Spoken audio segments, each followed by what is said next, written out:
Okay, first 10 minutes. I meant first 10 seconds, okay? Like, you've got to remember that I have very bad verbal dyslexia, and I will say things that are oftentimes wrong. Okay. 10 million views. What is this? How does one deal with rejection? Anyone who's played Diablo III knows of the much-fabled Echoing Fury mace that sold for an ungodly amount of money. Yes, it was I a remember weapon this. of devastating proportions. The near-perfect item was capable of performing huge critical hit damage on an enemy. One lucky player just happened to scoop up the weapon and decided to sell it for $250. So, this Echoing Fury here, I remember the guy that bought it, and he would duel people, and he'd still lose. That was the funniest fucking thing, dude. Like, and he would stream himself. I remember this. And he would get so mad. Like, imagine spending, because he spent, like, I was like 20 grand on this item. It was passed along from user to user for a brief time before someone finally realized what they owned and then jacked the price up to an in-game tally of 40 billion gold, which translates into 14,000 US dollars. The weapon, which was an extreme rarity in the game, was snatched up at that price by a user named Ivan, and the seller made an easy buck, much to the disdain of the individual who first sold the weapon for a bit of an understatement. $250. It's like, imagine being the guy that put it up for $250. Because $250 was the most money that you could list anything for on the Diablo III auction house. And then you see, like, this article and everything, and you will, like, I can guarantee you, 50 years later, the guy that sold it for $250 will not fucking forget that day. Age of Wulin was the most anticipated game in China in 2013. The free-to-play game revolved around the lore of medieval China and martial arts masters. Before its release, the company that created the game held an auction for players to bid on and purchase in-game weapons and armor. Prospective bidders jumped at the chance to grab exclusive items that would give them a head start over other players. Among those weapons was a sword purchased by a gamer for $16,000. The sword, which was the only one created for the game, was said to have incredible power, allowing the player to maneuver throughout the game with ease. Since many had already played a beta test version of the game, the game's developer was confident that their auction would produce big money results, though they probably never imagined to make $16,000 off of a sword that doesn't really exist. The funny thing about that is, like, they just created that. Like, they literally created that entire situation. Because if they made more of the swords, it would be less money. Right? Like, I don't know why. I just think it's so fucking funny about that. Don't show this to EA. Yeah, they literally just created that scarcity and then swindled some dumb fuck out of $16,000. I don't know why. I think that's fucking funny.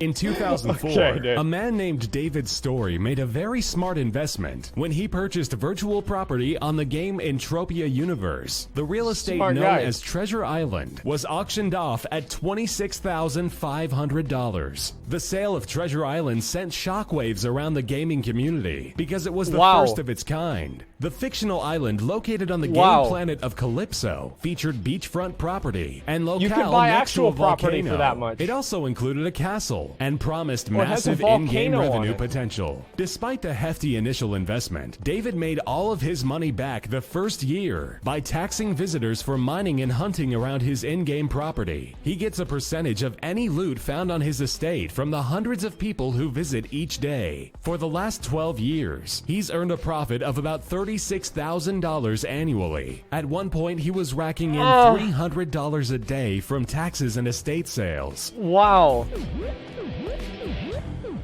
Imagine spending $26,000. Like, that's a smart guy, man. Like, that's what I should do. I should be a virtual real estate salesman. I could be like the virtual Donald Trump. $38,000. In 2013, a Dota 2 player sold an extremely rare animal sidekick courier for $38,000. Oh my The God. buyer quickly snagged an ethereal flame pink war dog because of its Wow. rarity and for bragging rights. Couriers travel alongside the player, collecting items to transport back to the team and vice versa. They have other special features, but that's pretty much the extent of their use. According to the buyer, the war dog is the most sought-after courier type. Ethereal flame is the most sought-after effect, and the shade of pink is very sought after. The shade of pink is very sought after. Gamers are so fucking dumb. Like, no, not even gamers. Like, people. People are so fucking dumb. It's not even gamers. Like, can you imagine this? And you know what the worst part about it is? I've done, like, how many island expeditions for these mounts? I spent, like, 100 hours. 100 fucking hours. Putting all this time into these stupid fucking things.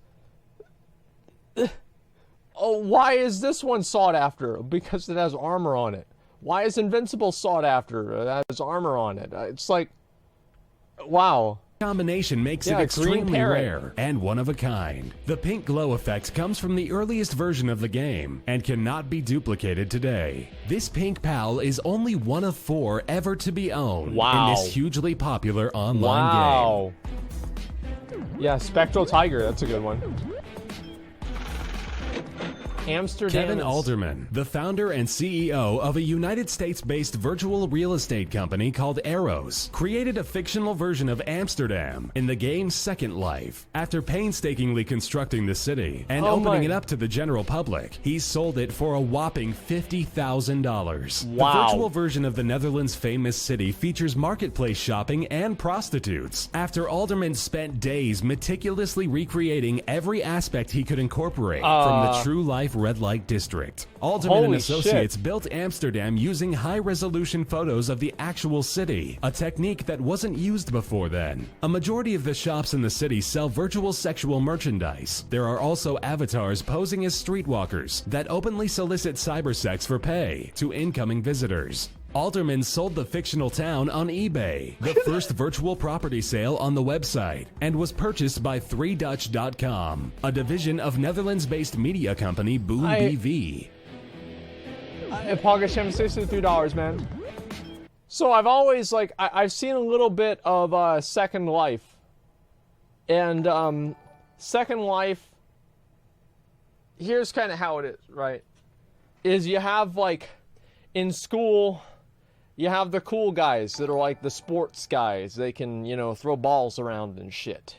And then you've got the, you know, the normal people, and the cool guys look down on them. And then you have the gamers in school, and the normal people look down on the gamers. And then inside the gamers, the FPS guys, those are the chads of gaming. And then they look down on everybody else, like the MOBA players, the, you know, all that kind of stuff, MMO players, etc., right? Then you have just the general gamers, right, that just play different kind of stuff. Those people look down on the MMO players, okay? And this is like basically a hierarchy. And they're like, man, those MMO players are really kind of losers. But then the one thing the MMO players have still is that they can look down on people that play Second Life, and they can be like, hey, what a bunch of fucking losers. I mean, it's basically a food chain. That's all it is. It's just a food chain. Considered a legendary item in... Wow. I wonder how much this one's going to be worth. Maybe like thousands of dollars, more than a car? For what? A moldy egg? A moldy egg. I mean, it's like, think about this. It's like, you know, you ever have like a pond in the backyard and you pick up a rock, it looks just like this? Propia universe, the green Aatrox Queen egg was purchased from John Never Die Jacobs in 2010 for $70,000. The egg's first appearance in the game came in 2006 with a disclaimer that it would eventually hatch something unseen by the game so far and would be entirely one of a kind. The egg was purchased by David Story, the same man who purchased Treasure Island years earlier, and it eventually hatched Fefox, a large blue dinosaur with immense power that planned to spread more of its kind all across the universe. Players then sought the challenge of infiltrating Fefox nests and analyzing residue to create a toxin to defeat the monster. That's actually cool. What the fuck? Holy shit. In 2013, the Entropia universe sold yet another massive deal, this time to a group of investors, led by a player called Modified ACOS Power. The band of associates pulled their money together and bought the moon. The newly discovered celestial body, known as Rhea, was bought for a hefty $150,000. The creators of the game, Mindark, optioned a partnership with the ACOS Troop. Whatever profits come from player interactivity on the planet, Mindark would split with the new owners. They would work together to model and shape Rhea to whatever development they deemed appropriate. The Moon Estate includes a lunar command center to— Dude, this sounds like the government, you know how they have like lobbyists and they have like, the government's working with like the people that are, the real estate agents and eminent domain and all this other, this is like, what the crazy thing about this is, even whenever it's a fake world on a fake moon, some things never change. Lunar habitats and 8 subsurface caverns filled with unique creatures and rare resources. ACOS was given the opportunity to remold the celestial object in whatever fashion he desired, as long as it was granted by the creators at Mindark. Oh my fucking god. The Crystal Palace Space Station is a fully functional, meticulously crafted bit of virtual engineering that was purchased by user Buzz Eric Lightyear. He paid a total of 3.3 million Project Entropia dollars for the spacecraft. That translates to 330,000 real-world dollars. The station, which orbits the game's infamous planet Calypso, was long sought after and grants the opportunity to open businesses from a piece of real estate that makes other players downright envious. The purchase may be strategic, as the owner stands to make money off the shop transactions. The virtual space station even has biodomes housing rare creatures that players love to hunt. The locale functions as a hotspot of activity, but even with its whopping price tag, it is still not the most expensive thing sold from the Entropia universe. Okay, dude. Okay, what? There are some very savvy investors on Entropia. 600. The same individual who purchased the green Aatrox Queen egg. That's actually more than a house. Like, that's more than my house is worth. 600,000. I just, okay. John Never Die Jacobs also went to impressive and obsessive lengths to Look at this guy, man. Honestly, I look at this guy. That's the kind of guy that would buy virtual real estate. And the best part about the whole thing is he's wearing a shirt with his own name on it. Like, this is incredible. Yeah, this is the kind of guy that would buy virtual real estate. Capture a highly sought-after orbiting asteroid. In 2005, Jacobs mortgaged his real-life home for a little over $100,000 in order to purchase a virtual asteroid. After obtaining the property, lots of offers. A little over $100,000. Mortgaged his real-life home for a little over $100,000 in order to purchase a virtual asteroid. After Just listen to that sentence. I mean, just listen to the sentence. I don't know why. It's just so fucking funny, dude. After obtaining the property, lots of offers from other wealthy players started rolling in. After a few days of declining the offers, Jacobs crafted the asteroid into a space resort and titled it Club Never Die, based off his avatar name. It was equipped with a stadium, a shopping center, and biodomes, and earned him $200,000 per year from people buying its goods and services. In 2010, he sold Club Never Die for an incredible $635,000, proving it to be a tremendously well-calculated investment.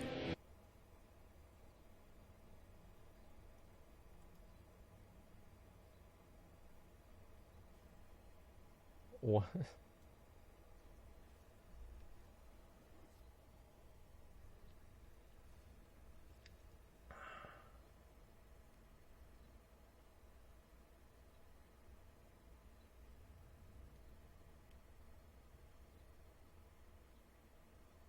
It's like Jesus, you know?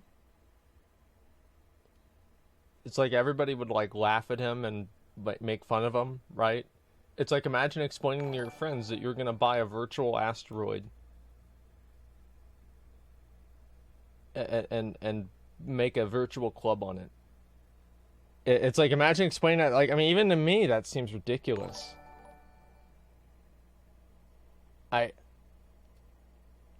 I don't even know what to say. This is fucking insane. People love clubs. Yeah, I know. They sure do, McConnell. Money laundering? No, the guy's too high profile for it to be money laundering. Everybody knows who this guy is. Like, I highly doubt that it's money laundering.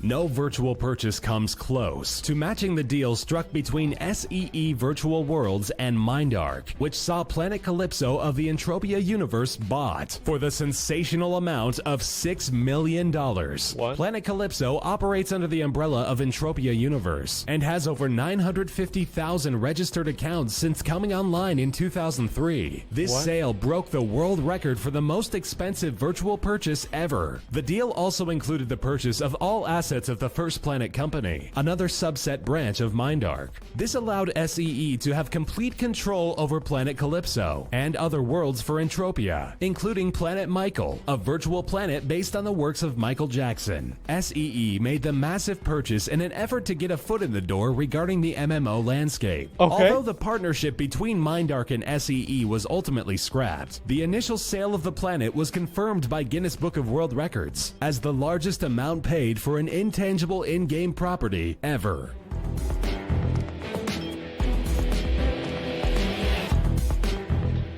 Oh man, that's a lot of money. That's so much money that they would, that, you know, I mean, the Michael Jackson planet. I wonder what's on that planet now. Oh my God. I just don't even know. We're not going to play the fucking Michael Jackson planet. That's never going to happen, okay? That'll take money. Imagine buying Kalimdor and receiving money for it. I guess that's basically what it is. Like this whole like virtual, like all of this stuff is fucking insane to me. Like it's just like the skins and all of this. I don't even know what to say. Full of FBI agents? Well, good. That's where they should be. I don't know, actually, like, why would there even need to be FBI agents there? I'm pretty sure that the only people that are playing those types of games, like, I just... Like, this dude made 200 grand a month. Or not a month, a year. From a virtual asteroid that he built a club on. Like, I just... I don't even know what to say, man. It's just fucking ridiculous. And it's just like these other items, like this, like the pink dog, like literally a random pink fucking dog in Dota sells for that much money. Like I wonder like how much what was the most expensive World of Warcraft item ever sold? Was it probably just like that account or what? Have you listened to Star Productions? I don't know what the hell that is. Okay. The $25? Yeah, it was worth a WoW token, exactly. The Twin Blade Rogue? I think that it would. The Epic Mount, some girl's virginity. Yeah, I don't know about that. The flying for sex, there's no way that was it. I don't know, man. Like, I'm just trying to actually think about that because I'm pretty sure probably it must have been like at least $10,000. Maybe the account with the word waves on it, but I would think that maybe it could even be more than that. The guy with the legendary neck. Let me look that up. Most expensive WoW item ever sold. Yeah, that's yeah. I mean, I don't know what any of this stuff is going to be. Okay. Watch Twitch emotes, take me home country. I don't know about all that, man. Op Dragon souvenir cost $25,000 in ESO. I mean, it's just crazy to me, man. It really is.